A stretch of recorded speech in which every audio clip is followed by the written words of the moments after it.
Welcome to Students of Life, where healing ain't cute, but it's necessary. Where growth gets uncomfortable, but staying stuck isn't an option.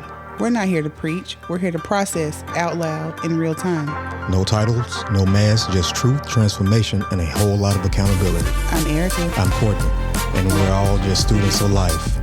Class is in session.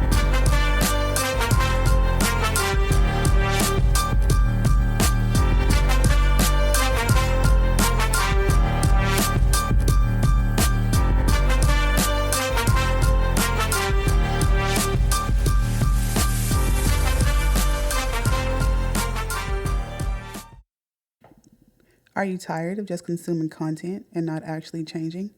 Then it's time to download our free ebook, 3 Principles of Strategic Living. It's not motivation, it's strategy. This short, powerful guide shows you how to take control of your time, your goals, and your growth by treating your life like a business. No fluff, just a framework that works. And when you're ready to go further, join our Students of Life Inner Circle. It's our private Facebook community for people who don't just want to grow, they want to execute. You'll get early access to episodes, exclusive Q&As, and real conversations with people leveling up in every area of life. Hit the link in the show notes or visit studentsoflifepodcast.com to grab your free ebook and join the Inner Circle today. Let's get strategic. Welcome to the Students of Life podcast, and I am your host, Courtney. And with me, again, as I say always, my beautiful wife, Erica. Hey. How you doing? I'm good. How are you? I'm doing good, sweetie. Is anything crazy going on? Crazy, no. I am excited to do this episode today, though. Oh, okay. But before we do this episode, warming up, as we always do, in some way. Let you talk shit, huh? Go for it. I promise you, I'm not talking shit this time. Me nor our audience believed you. I am not. But I do want to bring up the cheating couple, though. The cheating couple? Yeah, the cheating couple. They got caught on the Coldplay cam. Oh, yes. That's terrible. What did you think about that? You know what? Not gonna lie to you. When I saw it, I was like, oh, wow, that's bad. Like, that's a CEO with someone who works, like, pretty much maybe a step or two below him on a massive camera. And now it's gone viral. These people have spouses and children. That's terrible. But you know what was really bad? What's that? Like, what was the worst to me was when you had, like, the Phillies mascots. Yeah. Like, mocking them. Like, shit is bad whenever... Everybody's been mocking them. Well, they have, but the Philly mascots were hilarious. Did you see it? Like, no. Like they had... That one, no. They had one dressed like a female. She had on, like, a blonde wig. Yeah. And then, like, the camera, like, panned over to them. And when it did, he had his arm around her. Yeah. And then, like, she, like, ducked and, like, fell to the floor. He ran the other way. It was hilarious. I was like, bro, you got MLB teams making fun of you. That's terrible. I saw one, it was an AI one, where he was holding her. He threw her, he picked her up and threw her away and then ran off. I was like, damn. I didn't see that. Oh, it was hilarious. It was hilarious. But everybody's been doing these parodies of this thing. It's crazy. But I think what was even worse, this is the question. I don't know when it happened there and they got caught on the camera and the person who put the camera on them say, oh, they must be having an affair. Oh, did they? Yeah, I don't know if that was actually true when it first came out. Oh my God. Yeah, it was like the the response immediately, like when they ducked, and turned away, it's like, oh, they must be having an affair. No, that was probably real. It was probably a millennial or Gen Z behind that camera controlling that. And that was one of those, oh shit moments. That's hilarious. Yeah, it was. Courtney, I would murder you. Look, you never kid me calling something like that, okay? I would absolutely murder you. I promise you wouldn't. You wouldn't even have to worry about that. No, I'm aware, but hi, like all I can think about honestly is God, their poor spouse, because they were both married, right? Like it wasn't just him; she was married as well, right? That's correct. So there's a husband and a wife somewhere being like, "You raggedy bitches!" Yeah. Of everything you could have done, of everywhere you could have done it, y'all got caught on a fucking kiss cam. Yes. That is crazy. Yeah. So I thought that was funny as hell. That's priceless. It really is. I love that for them because we get to laugh. Yeah, look, I needed that laugh. I'm so behind on things though. Yeah, I am too. Honestly. Things. I'm like, what is this? Because I didn't even know what it was originally. Oh, really? No, I didn't know what it was, so I had to do a little reading and research. I'm like, oh, it was a real affair. Courtney, we're on TikTok. Do you not utilize it? Because you would have seen the same day it happened. No, I saw it on Facebook. Oh, well, you should. Because I saw it multiple times on Facebook and I didn't know what it was. Yeah, so. you should see TikTok. That shit is hilarious. Yeah, it was good. Yeah, it's funny as hell. Yeah. So, what's going on with this particular episode today? I think it's going to be good. I am excited about this episode because in this one, we're going to be talking about if cravings come from unfulfilled desires. Okay, so explain a little bit more. I know what it is, but explain it for the people so they hear it. Okay, so perspective, right? Have you ever stopped mid-craving, whether it was like for food, affection, chaos? Because, we love a good toxic situation nowadays. Whatever, right? And you ask yourself, where's this coming from? Why do I want this so bad? Especially if nobody ever told me it was okay to want it. Like, where's this desire for these things coming from? That's kind of, what we're unpacking today. Today, we're going to get to the heart of it and say, is it okay? Is it real? Is it fair to us or those around us? Or is a craving just a desire being extra? Well, it's like I would say this, is that there is a difference between a desire and a craving. There's a difference. Agreed. There's a difference. A desire is a natural thing for us to experience. So when you're growing up and you have a desire to be good at something, you put all your effort into it. You know what I'm saying? Mm-hmm. That's a desire, just to naturally want something. Like you and me. I desire you. You know what I'm saying? Oh, do you? You know what I'm saying? But say for instance, I would like to put in perspective. In this episode, we're talking about cravings in a different aspect, because a food craving is not the same type of craving that we're talking about today. Yeah, we're not talking about craving honey gold wings and red Kool-Aid. Yeah. So say for instance, like you and I in a relationship, or anyone in a relationship, and they crave that person. That's not a bad thing because you have that passion behind it. It drives you to want the other individual. But sometimes it dies off, and when it dies off over a period of time and years, that's when the craving that we're discussing kicks in. Mm-hmm. And it's not just within a relationship, it's just with how we end up living our lives in general sometimes. So there is a difference between desire and craving. The desire is a natural want for something, but the craving is a unnatural obsession for something that you've been deprived of. So what it sounds like you're kind of saying is, in this perspective that we'll be talking about, a desire is a want and a craving is a wound or something missing that we need fulfilled. That is correct. Okay. And so as we're talking about this, it's in this episode, we're talking about it. And I guess the question is with this one right here is that how we end up talking about it. We end up coming up with this conversation or this episode just because of a natural conversation that we were having. Yeah, we did. We were in the car, actually. Yeah, this one right here is a pet peeve of mine. Personally, it is. Because it's the number one thing that we act like don't exist. And what we just naturally do is we take the humanity out of the individual. Is if people don't experience real things. We're shit on because you have these cravings or desires that have these outcomes. But I would like to say this right here is that we need to understand that it always looks like say for instance, it's because it's easy for us to understand. Infidelity, right? Yeah. Infidelity looks like the overall outcome, but really it's only a symptom of something deeper. And we don't talk about that. It's a reaction to something. Correct. Yeah. There's something that happened that was put in place that went there. You know what I'm saying? So cravings come from different parts of your life. Deprivation. Lack of love, peace. too much control in your life. There's a lot of things that happen when individuals begin to crave certain things only because they were deprived of it or because it was suppressed.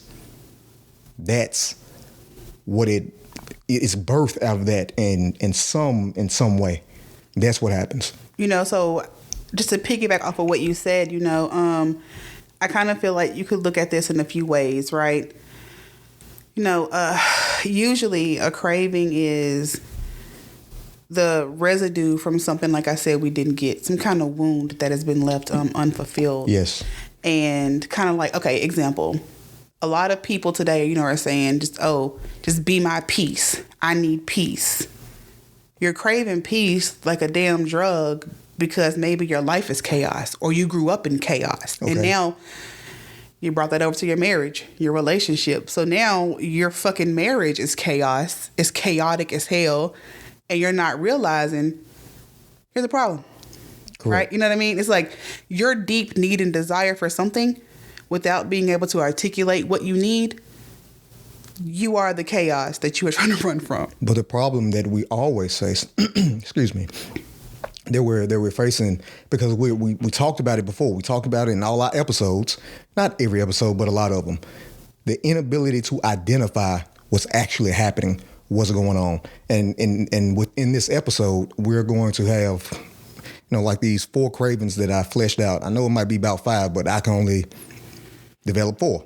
But, and I want to preface, what we're about to go into by saying that a craving is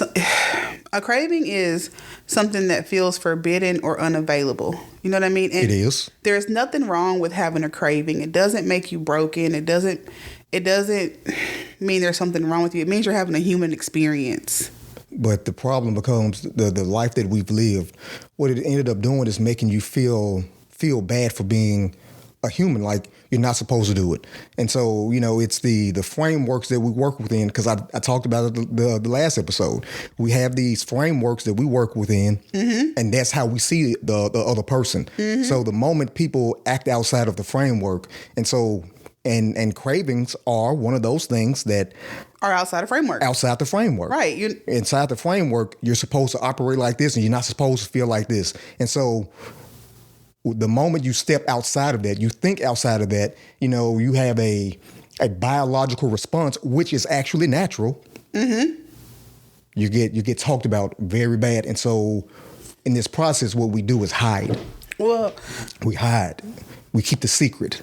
Yes, we do. And then we act it out in a detrimental way or to a negative outcome in some way. It happens.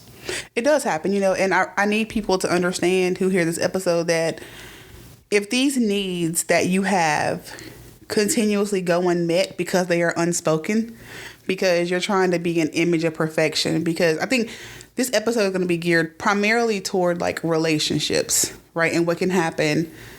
And because of that, if you have needs and desires that are unmet, like we said, it's going to turn into a craving.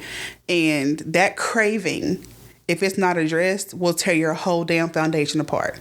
And when we say relationships, not just like your marital, significant other, like friendships. Boyfriend, girlfriend. Right. Yeah. Your friendships, your familial relationships. It's like all types of relationships, not just, husband and wife. Yeah. Yeah. And it came from somewhere, and we'll do our best in uncovering that in this episode. And can you let people know what the those 4 cravings that we've identified are? Yeah. So the first, and probably if we let you tell it, is the most dangerous, is the responsible craver. In a relationship, that person is usually overburdened too early, and the behaviors and what that looks like is maybe you're an overachiever. You're a caretaker. You experience some kind of burnout early on. But then you have the rebellious craver, who tends to be controlled and or restricted. They're defiant, impulsive, and reactive. And that part is very dangerous.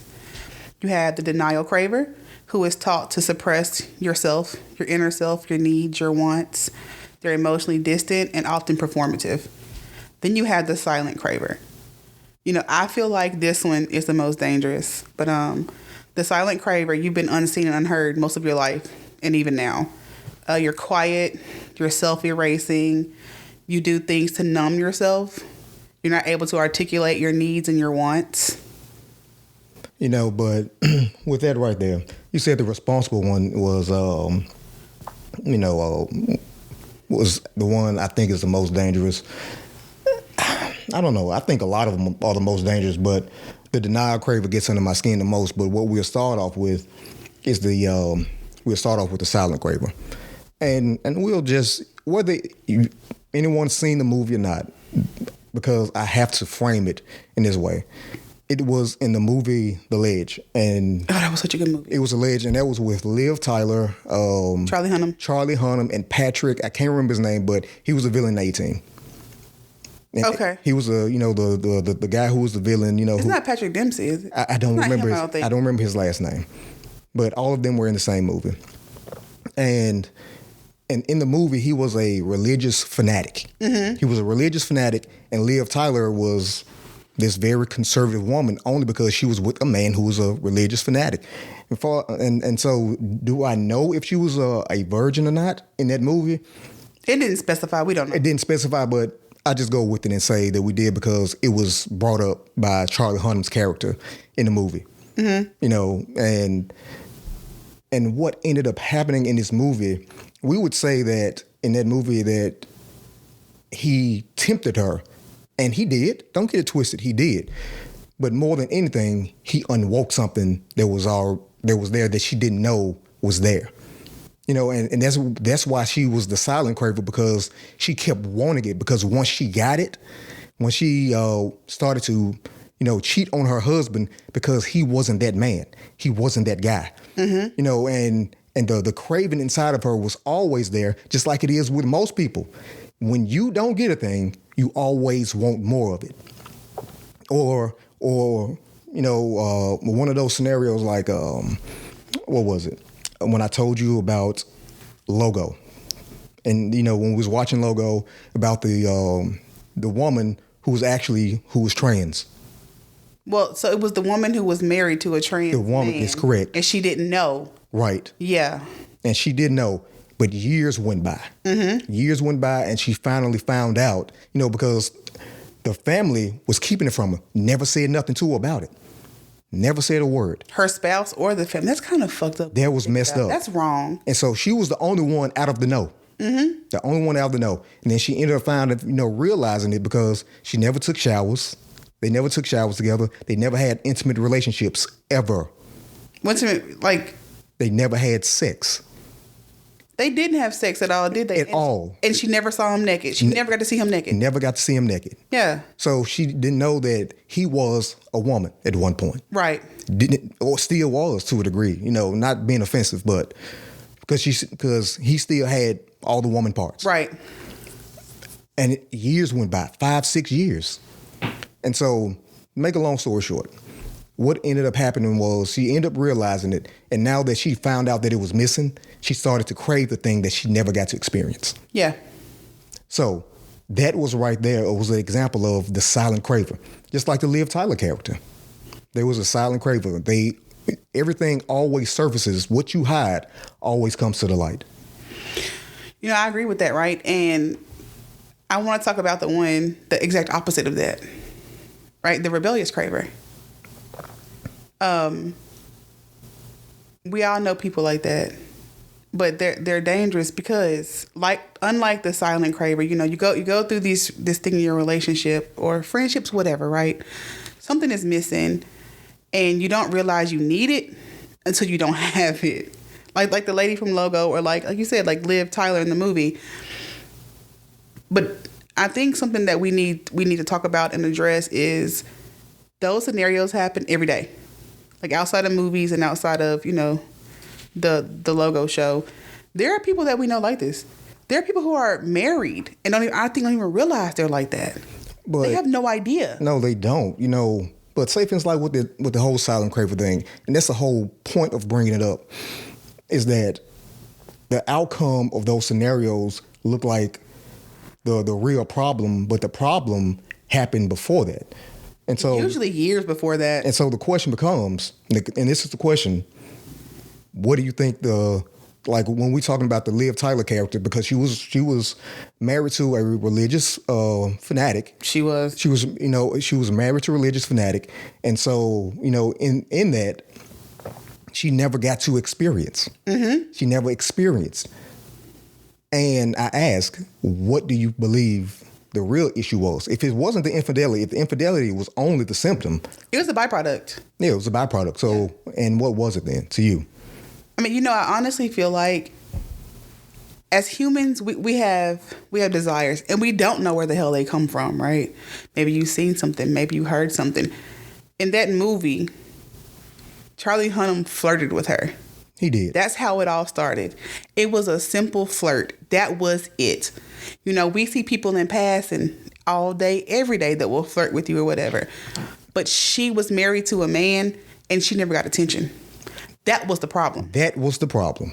Exactly. And the problem was the attention and the care was missing.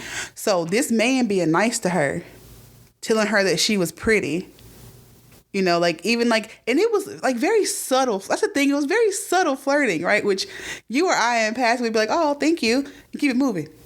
But she never got any of that. She had no idea what that was like. She had no idea what it felt like to have somebody look at her and say, damn, you're beautiful.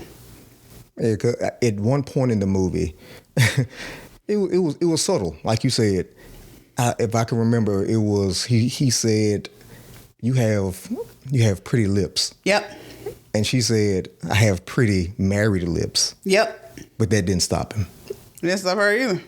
Right. It didn't. It didn't. Yeah. And as we frame it, it's what happens in relationships all the time. The silent craver, you can be in a relationship for, say for instance, it starts off real well, but the longer you're together, it just dies. Mm-hmm. And now, what it looks like. It looks like, whoever did the act, even if communication broke down and you gave in, something happens. This is life. Shit really does happen. Shit happens every day. It's not to always excuse it, but, things do happen. Yep. Things happen. And we always love to attack the outcome of a scenario and never address where it originated from. I'm an origins guy. You know what I'm saying? I'm an origins guy, and it's always starts somewhere, and it's never about what you see most of the time. That's not how it happens. But I think that's why you and I see life a lot differently than a lot of people do. Just simply because we're able to take a step back and say, okay, we see what happened here, but what's the why? Correct. What led to this? Like, okay, cool. Because our friends will call us, she cheated on me. My first question is always, why? What happened? I don't know. No, we ain't gonna do that. We're not gonna do that. You're gonna tell me what happened. What led up to it? Like, did her behavior change? If it changed and you saw it coming, what did you do about it? Or vice versa. What happened? What happened? Like, Erica, he cheated on me. What did you do or what did you not do? Because it's usually that one. What did you not do? Yeah. And if you can't tell me what you didn't do, that means you're unaware and your ass deserved it. Because you ain't paying attention no way. I don't know if they deserved it. That's how I talk to people. I understand. You know that. I get it. I think by now our listeners know that. Yeah, I get it. But I don't think that they deserved it. No one can see your air quotes but me. Yeah, I don't think they deserved it. Shit happens. Shit does happen. And time gets by and we get lackluster. Okay, so let me ask you a question. Okay. Because we have friends, right, who come to us for relationship advice all the time. If a friend comes to us, like they often do, and say, I noticed that my partner was changing maybe 6 or 7 months ago. I know that they started making a change last year.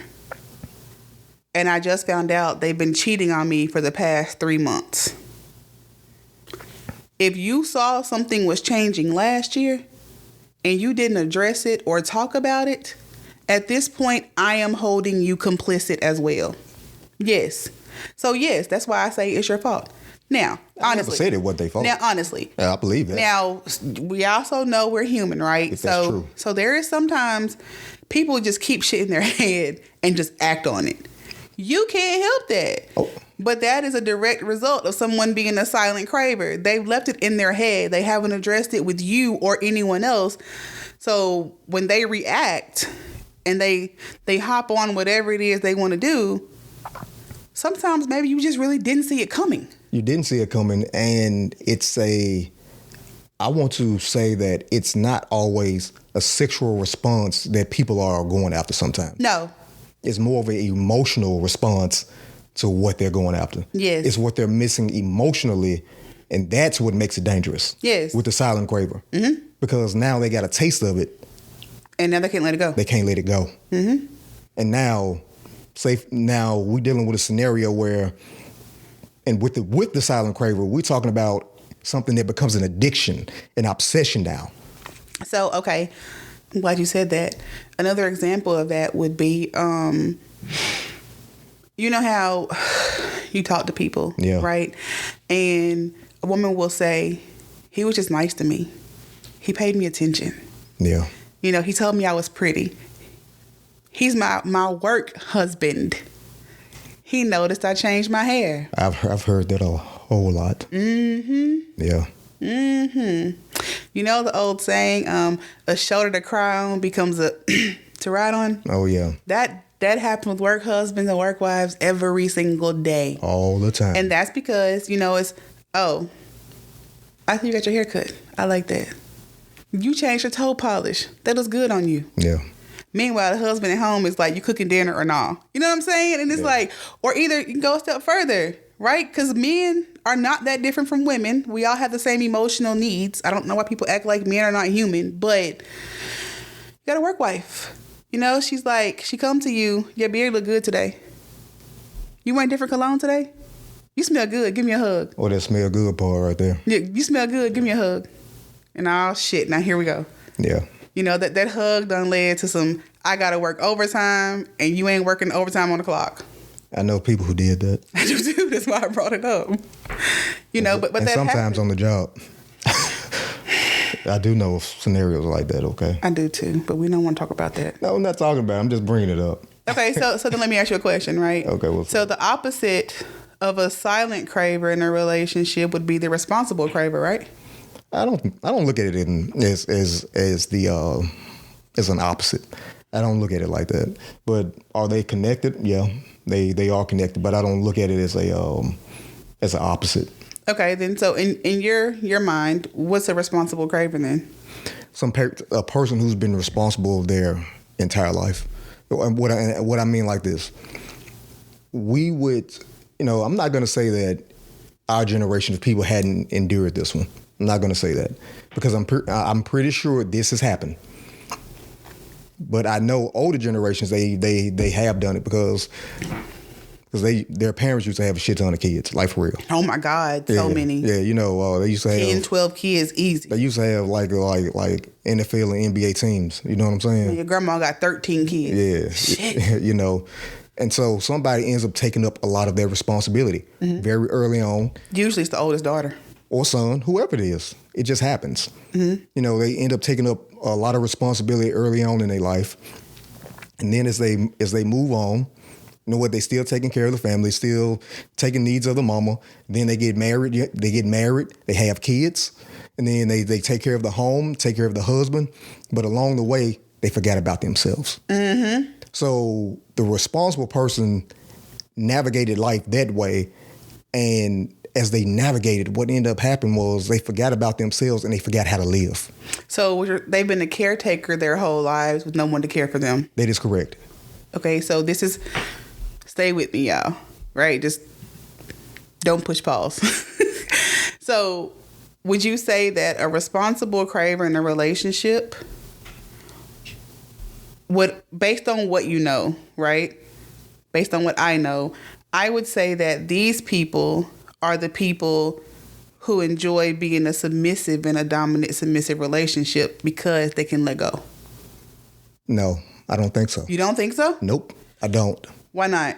Because these people right here, they're uptight as hell. These people are uptight. They do everything by the book.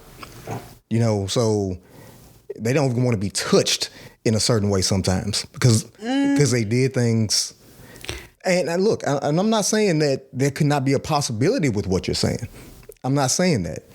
But these responsible people, they end up growing very bitter, throughout their life because they forgot about themselves. Okay, so, all right, so let me dial back a little bit. They don't know how to live. Let me dial back what I said a little bit. Because I agree with you in what you're saying because we know people like that, right? But when I say these people are typically or could be submissives in like a dominant submissive relationship, what I'm saying is these are people who figured out I just need someone to care for me. And the person that I'm married to, I'm in a relationship with, can't do it. And so if they're approached, like Liv Tyler, right? If they're approached and a connection is made, 9 times out of 10, they're going to do it. But there's the only issue with this is it possible? Yeah, it's very possible. What these people have to contend with is the fact, can they accept it? Can they accept the care? Can they accept it? Because look, they look at everything as outside. There's the responsible person. They don't take risk very well.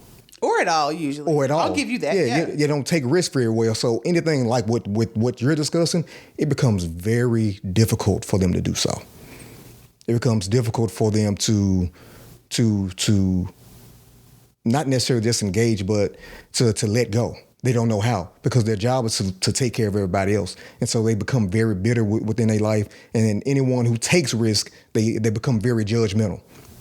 They try to, talk bad about them and reel them back in. That's what the responsible person just naturally does. They criticize, and they have this secret envy, because everybody has a freedom that they hadn't sought out yet because their job was to take care of everybody. And I guess the question with this one to you is, if we're dealing with a person like that, how does an individual overcome that? Because it's very difficult to overcome that. Can it happen? Yes, it can. Based on how you're describing it, it sounds like the responsible craver that you're describing, because it's not just one type. There are a lot of people that we could place under this, because I could give you a list right now. Correct. Like not names, but like personality types. Yes. It sounds like the type that you're talking about, the specific box you're talking about right now, is they need and want control, but then later in life they resent the control they've always had. That's correct. So that being the case, honestly, the only thing they can do is get out of their own way. Can they do it on their own? No. It becomes very difficult. Well, it's fucking impossible. They probably need therapy. Like someone to guide them and hold their hand and say, hey, here's how you get past that. A to B, B to C, C to D. Right? Like that's how you get past these things. Otherwise, like you said, they're going to continue to carry their family and the world on their back. They're going to continue to say, I am okay, when inside they're fucking breaking and they are becoming bitter and they're becoming resentful. And it's because I've cared for everybody. Nobody cared about me, when in reality, you won't let anybody care for you. That's correct. So I don't think without some kind of intervention that's one that somebody can overcome on their own. I don't believe that at all. And so, with that, when I look at it, the responsible craver, they want more. They just don't know how to get it. They don't know. Yeah, because they're in their own way. Yeah, they're in their own way. They didn't know that being responsible was going to cost them their self. They didn't know that. But that's exactly what happened. Them caring for everything, being responsible, not taking risk, taking care of everything the way they thought they should have. They didn't know it was going to cost them. But if anybody is doing that, I think you should identify that shit right now. They can't. I'm saying if they hear this. Well, I mean, yes, but here's the thing now. They have to be able to recognize it. And a lot of people who have done that for that long, they don't see it. Yeah. So that would mean that you would need somebody to call you out on your shit and say, hey, I heard this podcast and you kind of fit into this category. Let's talk about it. Mm-hmm. Now, on the flip side of that, you have the fucking rebel, who to me is a walking toxic ass individual. Like, they burn down everything they come into contact with. You know, like, as the root word, you know, rebellious. These people often hate feeling controlled. They react before they reflect. They struggle with being told no or to wait. They'll probably pick fights when things seem, I'm doing air quotes here, y'all, too stable or too good, because chaos feels safer than vulnerability. And somewhere along the way, they learn that negative attention from rebellion equals love. So they're going to test every limit you have to see how long you'll stay. They self-sabotage a lot. And then they turn to you and say, I knew I couldn't trust you. That's correct. I knew I shouldn't be here. You are like everybody else. When in reality, it's your fault. And honestly, this is what today we call toxic relationships and toxic friendships. It's, I'm doing everything to trigger you because I like to trigger you. Right. Because I don't like safety. Although I want safety and I think I'm craving safety, I'm going to self-sabotage every single damn time. Then I'm going to turn around and be the victim and blame you. Right. That's the outcome to a degree, what you're talking about. Right? Yes. The outcome. Yes. Now we didn't talk about the cause. You know, no, we didn't talk about the cause. No, we didn't talk about the cause. The cause overall, it comes from something from the beginning. It's more of a parenting issue, though. Oh, I agree with that. You know, the rebellious person is more. This issue is more generated from a very younger age, than it is anything else. Even though a lot of these things are, you know, but most of these things start in childhood. Yeah, start in childhood in some way. But this one right here is because you were being suppressed in some way, or held back. Us being Southern people, and most of our listeners are Southern, these are your preacher's kids. You know, this is why we say, I have learned to ask people, are you a PK? Are you a preacher's kid? And you can normally tell by their behaviors, you know, because they grew up in such a tight bubble and they were put into a box. The box was closed. That shit was taped shut. They never had a chance to experience or do anything. So when they got to an age where they could venture out and start exploring, the world is brand new to them at 16, 17, 18. God forbid you're like legit real Kojic or real Southern Baptist, and you don't see life till you get to college. Oh, but that's when it gets bad. That's when your world falls apart. It gets bad there, but it was too many guardrails that was put up without naturally allowing them to navigate along the way. Well, and their parents called that love because they thought they were protecting them, when in reality, you were breaking them. Yeah, you were breaking them. Yeah. I'm not going to say break them. I won't say break them, but once they got out and have a taste of the world, that's what ends up breaking them, you know, to a degree, because now... There's no going back. No, look, it was just like, what was it, in like Jurassic Park, when the Indominus Rex... Oh, you know, when what's his name? Chris Pratt had said, hey, now she got a taste. She don't even know what she is. She has no idea what she has no idea what she is. She got to take the freedom. Now she out here trying to find it out. And she's killing and destroying everything in her path. Everything in her path, even herself. Yep. Because if you don't get some control over it, there's only one outcome for that one. Yeah, self-destruction completely. It is self-destruction. But when you crave like that, you know, when you had those type of guardrails put up and you didn't have a taste of what was going on out there, no, that's going dangerous. To happen. That's dangerous. Yes. You know, because again, not only are you self-sabotaging, baby, you are burning everything around you. Everything. You know, that's how, like, you know, you and I, again, talking to friends and family or whatever, people come to us and they talk to us and we tell them, you are the common denominator in all of these issues. If you are having the same issues with multiple people, baby, the problem is you. You know, if you can't get along with your friends or your family, if you can't keep a stable, significant other, the problem is you. And people don't like hearing that. No. But it's the truth, though. You know, and there are so many types of people.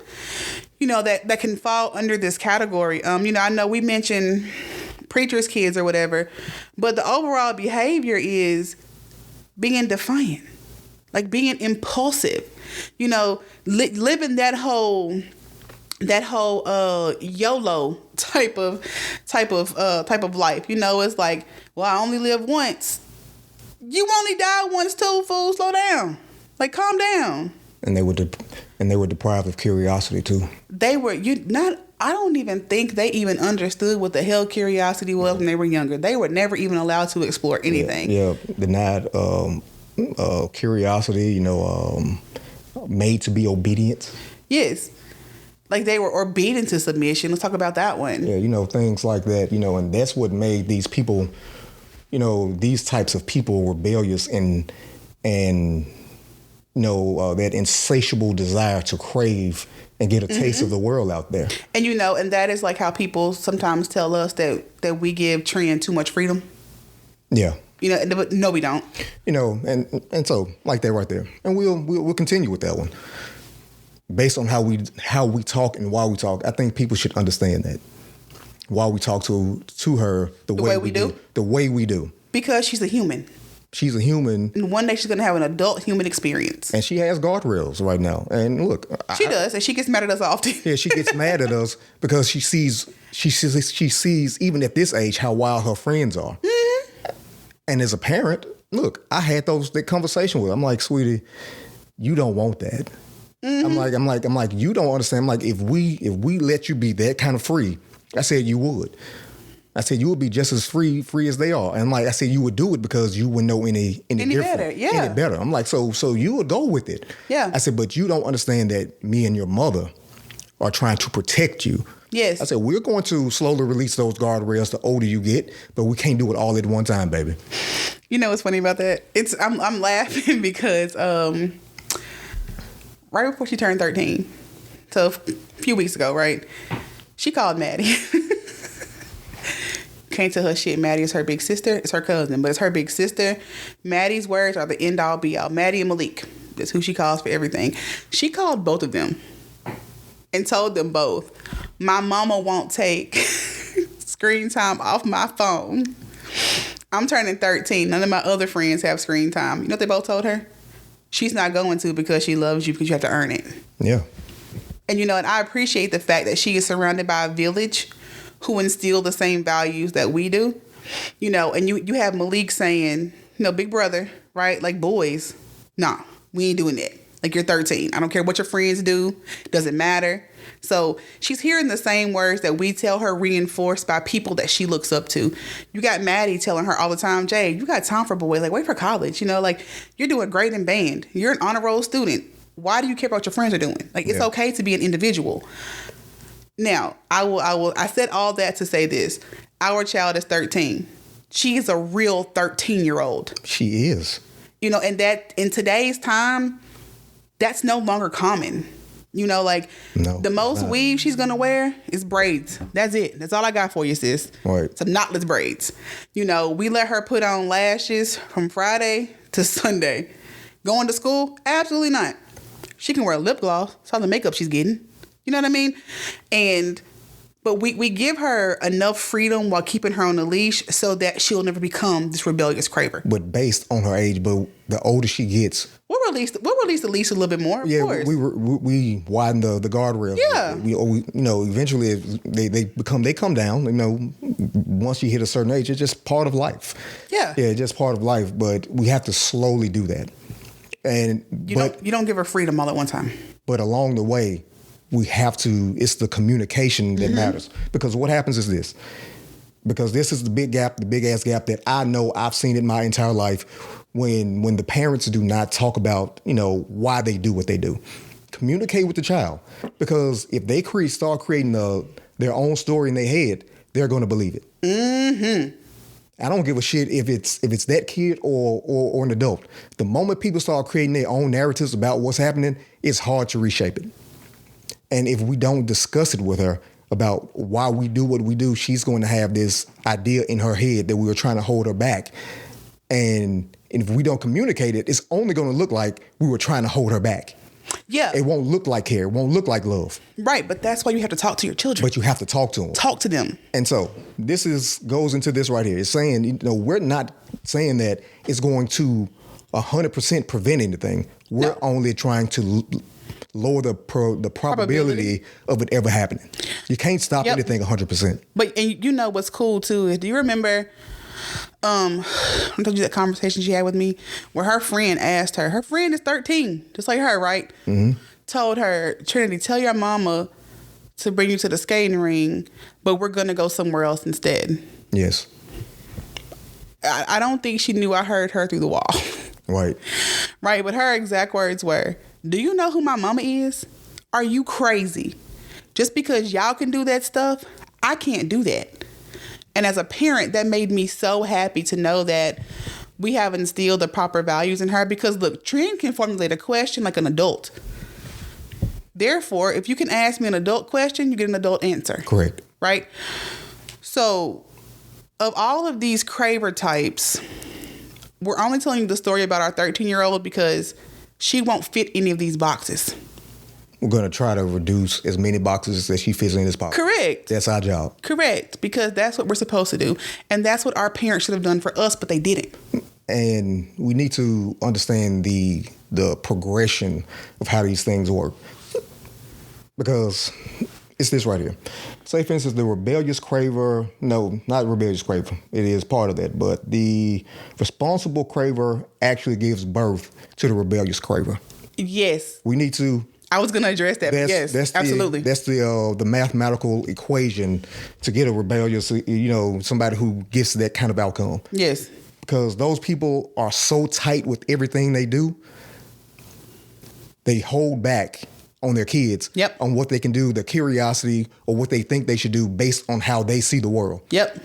And so what happens is their responsibility versus that natural rebellious spirit, it clashes. And so the only thing the naturally rebellious person wants to do is fight back. Mm-hmm.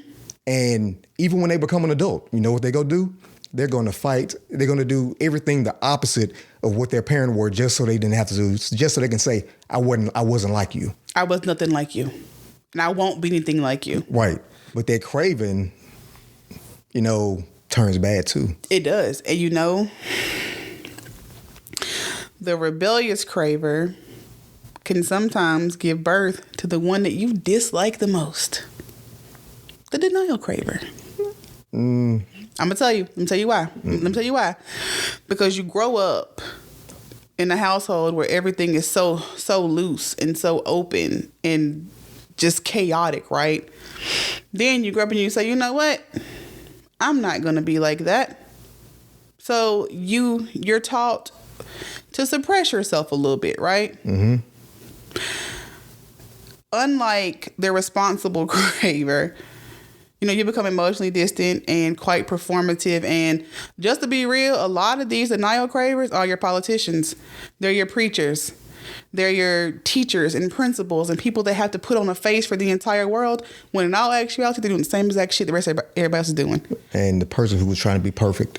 Yep, perfection. This is about image. That's it. That's all they care about. Their image. The Denial Craver is strictly about image. And then you know what? You're out somewhere one night. You know what you see? You see those people. Yeah. And those people are in the same place you're in, the same place they tell the world they're never going to be in. And they're looking like, oh, shit. Yeah. We've experienced that. We have. Yeah, we have. I mean, don't bother me about saying it, but, but no, it was. We literally seen a preacher in places he shouldn't have been. Not based on what he says in the pulpit. Yeah. He shouldn't have been there. But that's the reality of it.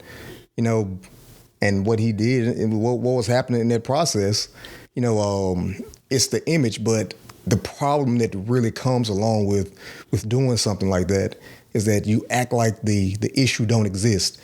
You judge on the outside. Mm-hmm. But you crave on the inside. You act like the biology isn't there. You act like, you act like the world isn't human. You act like you're more human than anyone else because you overcame it. But the reality of it is you didn't. And it makes you worse, in my opinion. Yeah, and I don't like them because they're liars. They're hypocrites. Yeah, I don't like them. They're walking freaking hypocrites, and you have this performative person who will literally dead ass condemn you for everything that you do. That is correct. When they are doing the same exact thing. And for me, in my mind, I'm like, bro, if you could have just owned your shit and been honest. Now we're Memphians. Now we got to be on your ass. It's over. But it's over for you, sir or ma'am. But like this, but that's not even just a question. What makes them so bad is they make themselves look as if they're better than everyone else. Like this right here. Say, I don't struggle with that. I'm not like other people. I never had those urges. I'm just built different. I'm built different. That's the one right there. You know what I'm saying? No, for real. That's it. I'm built different. Yeah, it's stuff like that, and they suppress the same, we said it early on. You're meant to have these things going on. Yes, you're human. It's a human. It happens. It's life. And so, look, when I see people like this, I'm like, you a lie. Like you lying, mother. You a damn lie. I know what's going on because you human. Right. Biology is biology. It's I don't biology. care who you are. Man, woman, it doesn't matter. Biology is biology. Or say, for instance, we're using pastors, but say, for instance, like the thing that happened in Atlanta with many years ago with Eddie Long, guys like that. So and to me, it's not that it happened. It's not that it happened.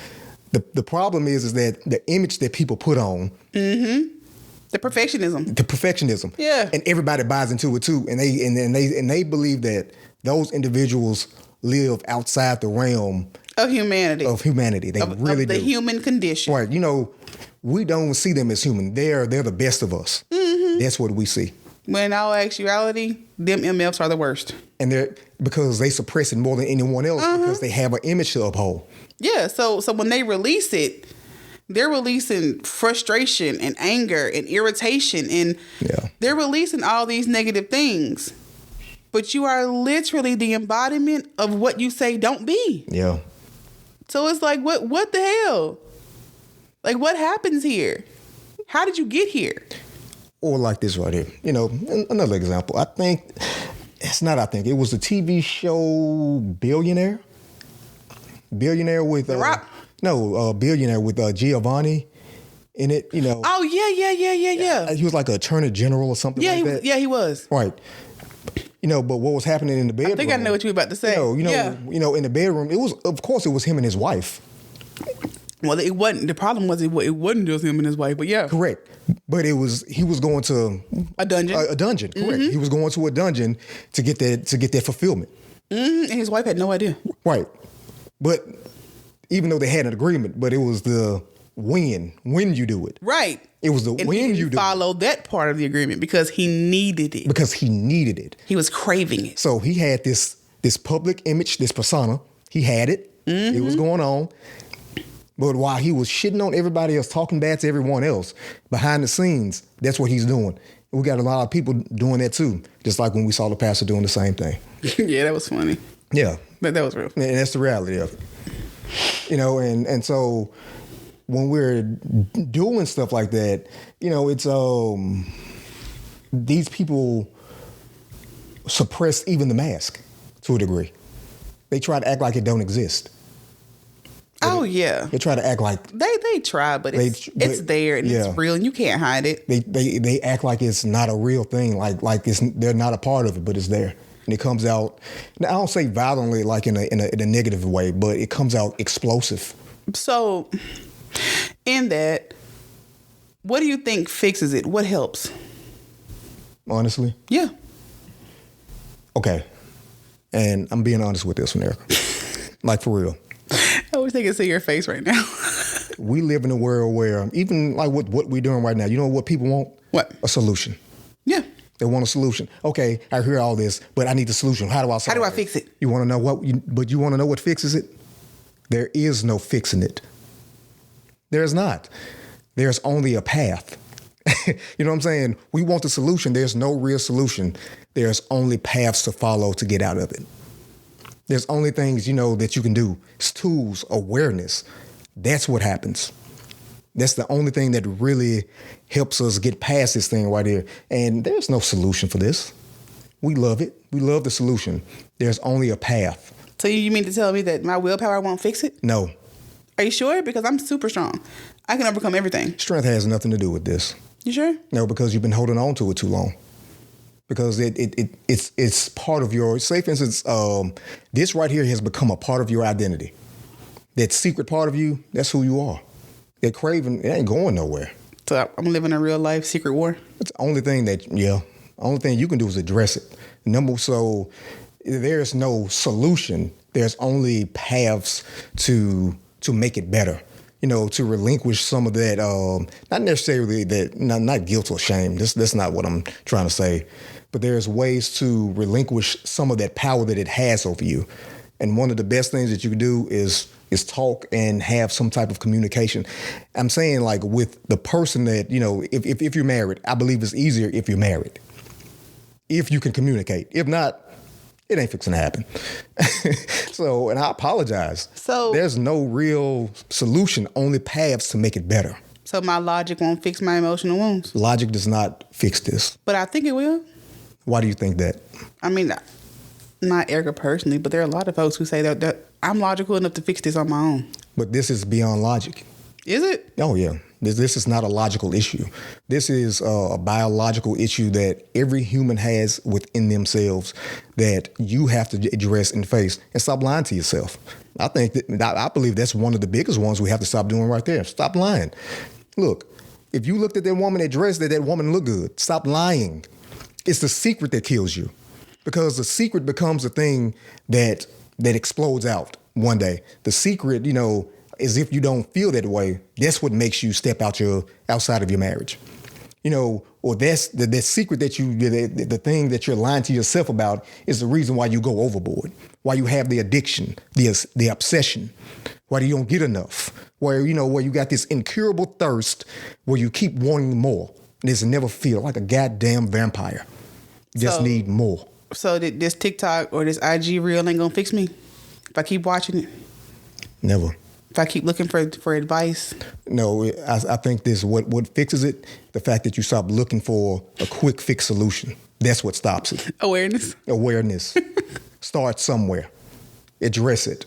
Stop lying. And stop lying to everybody else. I want you to know, if y'all know people like that in your life, they lie to you. And they lying to you right now. Okay? So look at them and understand. I've seen some. I know we're talking about pastors because it's just easy. They're the most notable. That's why.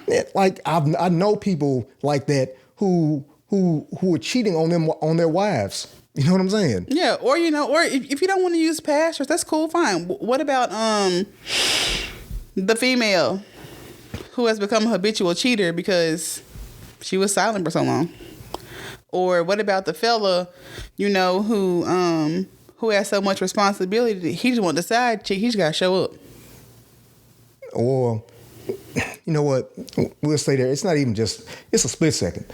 But that one right there, that one to me is a sad one. Which one? The Rebellious Craver, because you just mentioned it. Mm-hmm. That's a sad one. Because the majority of those people, they crave, but they never act on it. And they die like that.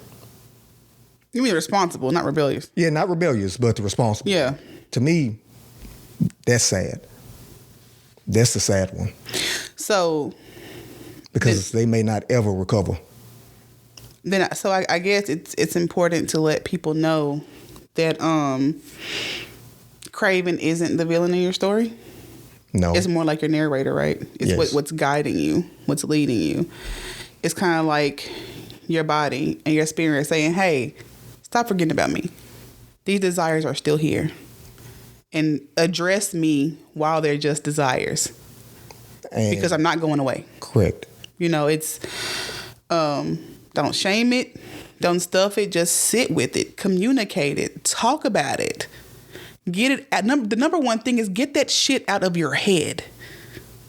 If you can get it out of your head, you stand a much better chance of not becoming one of these people that we're talking about. Yeah, stop lying to yourself. Don't lie to yourself. Stop lying to yourself. It's Because there. when you're lying to yourself, you're lying to your friends and your family and your significant other. And stop putting a damn Band-Aid on stuff. Yeah, and understand where it really, these things originate from. You know, it's always, these cravings come from deprivation. Yeah. Deprivation, suppression, Damn suppression. Out of guilt, shame, needing to be accepted. Yes, social acceptance. Yeah, being accepted, things like that. These are where these things originate from, and they happen at a very young age sometimes, and sometimes they don't. But a lot of it does because it happens over a period of time, and it's just part of it. It's sad, but just know where it comes from. Yeah. But it's rooted in suppression and deprivation. Yep. The craving will be born out of that. Yep. If it's not addressed, you will give birth to it. Now you got to deal with the monster that seems uncurable sometimes. So how about we leave them with a challenge? What you think? Go for it. Let's challenge them. All right. So hear me out, y'all. Here's what I want you to do. Take my invitation, and ask yourself, what do I crave the most right now? And then ask, what part of me was told I didn't deserve this? And once you ask that question and you sit with it, that's where your healing begins. That's where your understanding of yourself begins. And after you ask yourself that question, ask yourself, who told you couldn't have it? What kind of people were they? Why did they tell you that? And once you understand that, you now have your root cause. All right, everyone. Please do us a favor and follow us on all streaming platforms. Everywhere. Apple, Audible, Spotify. iHeartRadio, and a few other platforms that we don't remember. That we're on. Podbean, isn't that one now too? I don't think it's Podbean. Not Podbean, okay. But it's somewhere around. It's one of them. all the major platforms, y'all. We're everywhere, except YouTube. Yeah, we're everywhere. But everywhere else, we're there. And go to the Students of Life podcast, studentsoflifepodcast.com, and download the ebook, 3 Principles to Strategic Living. Yes, it's wonderful. Yeah, it's good. We got some good feedback on it. Give us more, and give us, like I said, give us your feedback. And thank you for listening to the Students of Life podcast, everyone. Live and learn. Life is a lesson. Growth is hard, especially when you're doing it alone. That's why we created the Students of Life Inner Circle. It's not just a Facebook group.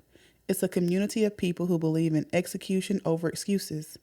Inside, we share exclusive content, behind-the-scene drops, weekly challenges, and real conversation about leveling up your life.